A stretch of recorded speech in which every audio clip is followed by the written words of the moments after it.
بسا اوقات بہت سی محنتوں کا نتیجہ انسان دیکھتا ہے کہ ضائع چلا گیا. میں نے 10 سال محنت کی، حاصل کوئی نہیں نکلا. یہ ثمرات کیا ہیں؟ محنتوں کے ثمرات کا ضیاع. کوشش آپ نے کی، قسمت کی خوبی دیکھی ہے، ٹوٹی کہاں کمن، 2-4 ہاتھ جب کے لبے بام رہ گئے. Be prepared. ایک شاعر کے یہ اشعار ہیں، وہ کمیونسٹ تھا، میں نام بھی نہیں لیتا، لیکن یہ کہ یہ اسی انقلابی، چونکہ ان کا بھی ایک انقلابی نظریہ ہے، انقلابی عمل میں یہ سارے مراحل آتے ہیں. کوئی سیٹ بیک آیا، فرض کیجئے کوئی ناکامی ہو گئی، تو اپنے ساتھیوں کو دل بندھانے کے لیے یہ فصل امیدوں کی ہمدم اس بار بھی غارت جائے گی، سب محنت صبحوں شاموں کی اب کے بھی اکارت جائے گی. میرے نبی کے ثمرات کا جو لفظ یہاں آیا ہے، وَنَقْصٍ مِّنَ الْأَمْوَالِ وَالْأَنفُسِ وَالثَّمَرَاتِ، سب محنت صبحوں شاموں کی اب کے بھی اکارت جائے گی. دھرتی کے کونوں کھدروں میں پھر اپنے لہو کی کھاد بھرو، پھر مٹی سینچو اشکوں سے، پھر اگلی رت کی فکر کرو، پھر اگلی رت کی فکر کرو، جب پھر ایک بار اجڑنا ہے. ایک فصل پکی تو بھر پایا، تب تک تو یہی کچھ کرنا ہے. ایک مقصد ہے سامنے، انقلاب برپا کرنا ہے. ایک کوشش ناکام ہو جائے کوئی پرواہ نہیں، نیکسٹ. پھر تیار رہو ناکامی کے لیے. ایسا نہ ہو جو انگریزی میں کہتے ہیں hope for the best but be prepared for the worst. ایسا نہ ہو کہ دوسری مرتبہ ناکام ہو کے بددل ہو جاؤ، تمہاری ہمتیں جواب دے جائیں. نہیں، پہلے سے تیار رہو کہ دوسری مرتبہ بھی ناکامی آئے تو آئے، لیکن جب تک کہ کامیابی حاصل نہیں ہوتی ہمیں یہ کام کیے چلے جائیں. دیکھیے سیرت میں آیا کہ نہیں یہ واقعہ. بدر میں مسلمانوں کو فتح ہوئی تو احد میں زک پہنچی کہ نہیں؟ 70 صحابہ شہید ہوئے کہ نہیں؟ اگر ان کی ہمتیں جواب دے جاتی تو گاڑی کیسے چلتی آگے؟ تو فرمایا وَلَنَبْلُوَنَّكُمْ بِشَيْءٍ مِّنَ الْخَوْفِ وَالْجُوعِ وَنَقْصٍ مِّنَ الْأَمْوَالِ وَالْأَنفُسِ وَالثَّمَرَاتِ. ہم تمہیں لازم آزمائیں گے، خوف کی کیفیت سے، فقر و فاقے کی کیفیت سے، بھوک سے، جان کے نقصان سے، مال کے نقصان سے، محنتوں کے حاصل کے ضائع ہو جانے سے. وَبَشِّرِ الصَّابِرِينَ، اور اے نبی بشارت دیجئے صبر کرنے والوں کو. الَّذِينَ إِذَا أَصَابَتْهُمْ مُصِيبَةٌ، وہ کہ جب ان پر کوئی تکلیف آئے، کوئی مصیبت آئے، کوئی آزمائش آئے، قالوا انا للہ وانا الیہ راجعون، وہ یہ کہیں کہ ہم اللہ ہی کے ہیں، اللہ ہی کی طرف لوٹ جانا ہے. یہ وہی انداز ہے جو میں نے فارسی کا شعر سنایا تھا آپ کو کہ سرے تسلیم خم ہے جو مزاج یار میں آئے. وہ ہمارا مولا ہے، ہمارا آقا ہے. اگر اسے یہی منظور ہے تو ہمیں بھی یہی منظور ہے. میں نے تسلیم و رضا کی بات کی تھی نا، آپ کو کچھ شعر سنائے تھے. ایک شعر اور سنیے، اور یہ کس کا ہے؟ محمد علی جوہر کا.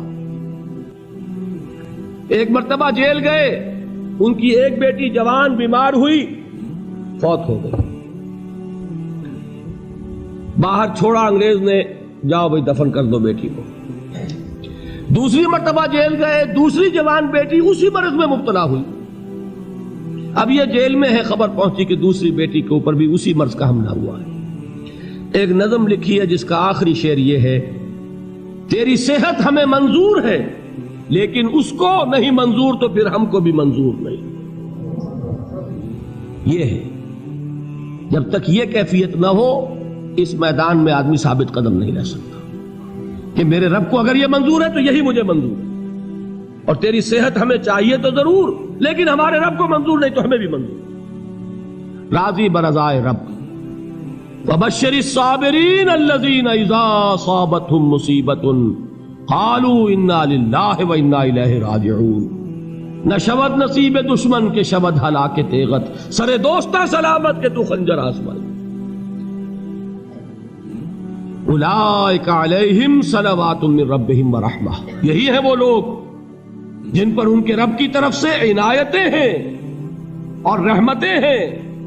وَأُولَئِكَ هُمُ الْمُهْتَدُونَ، اور یہی ہے وہ لوگ جو کامیاب ہونے والے ہیں، ہدایت پانے والے، ہدایت یافتہ.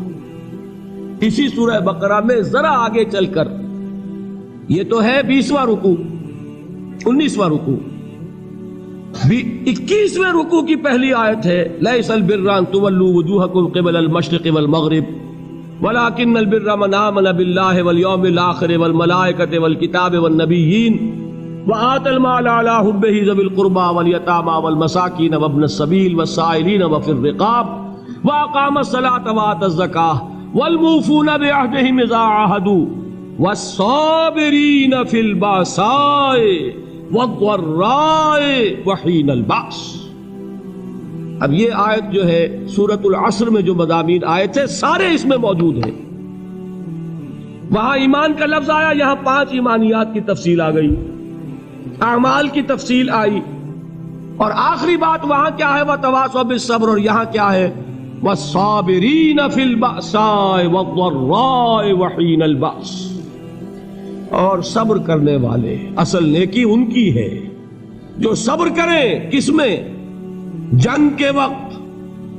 ذرائے بأسائے، بأسا کہتے ہیں فقر اور فاقہ.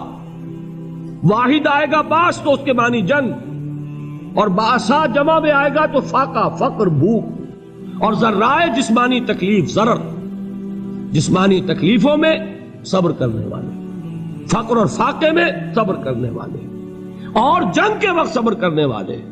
اولئک الذین صدقوا واولئک هم المتقون.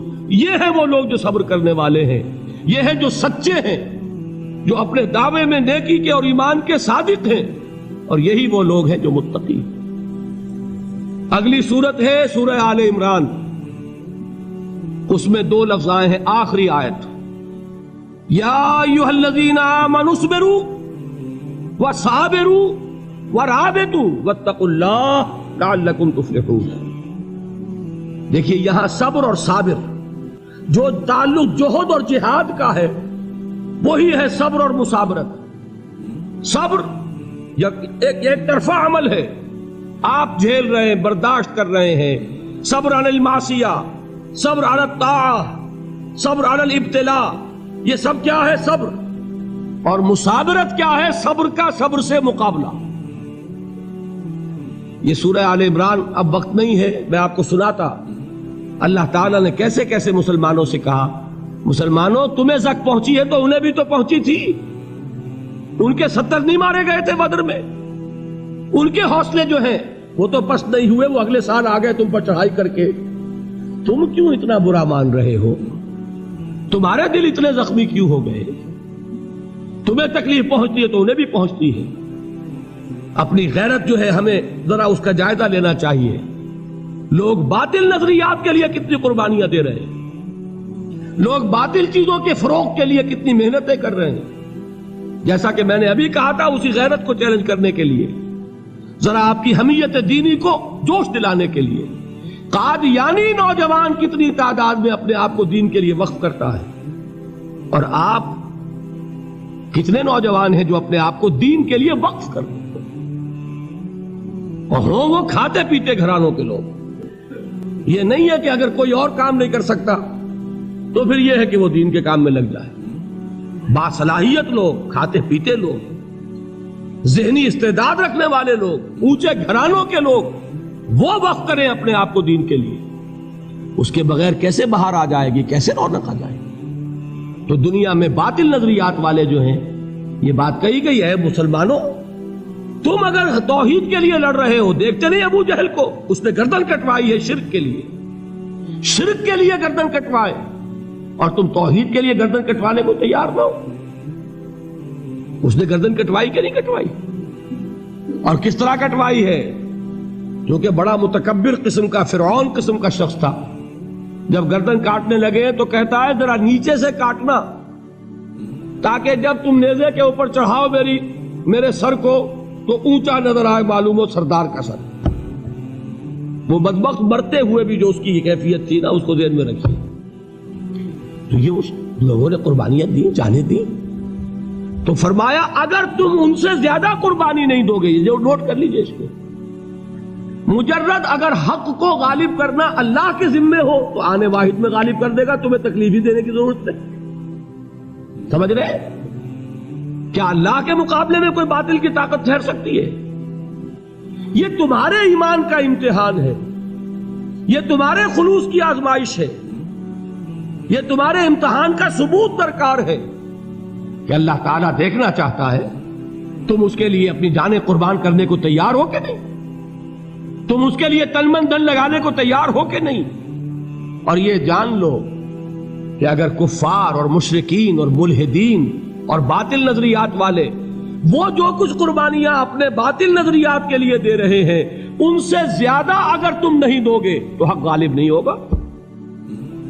انہوں نے جو صبر کیا ہے اپنے باطل نظریات پر، اگر تم اس سے زیادہ صبر کا ثبوت نہیں دو گے اپنے اس حق پر تو حق غالب نہیں ہوگا۔ اس لیے فرمایا یا ایھا الذین آمنوا اصبروا وصابروا، نہ صرف یہ کہ صبر کرو بلکہ صبر میں اپنے دشمنوں سے آگے نکلو، ان کے صبر سے بڑھ کر صبر کرو۔ ورابطوا، مرابطہ کہتے ہیں چوکس رہنا، ہوشیار، پہرا دو، ایسا نہ ہو کہ دشمن جو ہے غفلت میں تمہارے اوپر کوئی حملہ جو ہے کر بیٹھے۔ واتقوا اللہ، اور اللہ کا تقوی اختیار کرو، لعلکم تفلحون، تاکہ تم فلاح پاؤ۔